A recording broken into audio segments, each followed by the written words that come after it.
Why should you read the book, The Evolution of Pragmatism in India? Well, I'll give you three reasons. First, it's the first book to dive into the details, the actual historical details of a relationship between Bimrao Ambedkar and his teacher, John Dewey, the American pragmatist philosopher. It finds lecture notes from Ambedkar and his fellow students and unpacks them to see what Ambedkar heard on a day-by-day basis in his Columbia classes. It also unearths the lecture notes prepared by John Dewey to figure out what Dewey was trying to convey to students like young Beam. Second, it's the only book that really foregrounds the idea of Bimrao Ambedkar as a rhetor or a persuasive orator. Ambedkar was a powerful speaker, and he knew how to move masses of audiences to new ways of thinking and new ways of acting.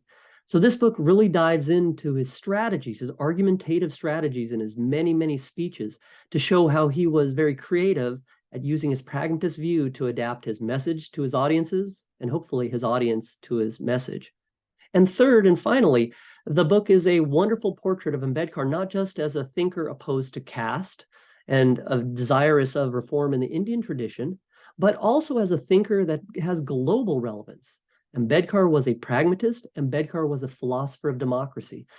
We should talk more about Ambedkar. He should be in many more of our classes. And this book adds one more story to the list. We've all heard of Ambedkar as an anti-caste activist. We've all heard of Ambedkar as a politician. We've heard of him as a Buddhist. But we've never heard the story of Ambedkar as a pragmatist. And that's precisely the story I wanted to tell in The Evolution of Pragmatism in India.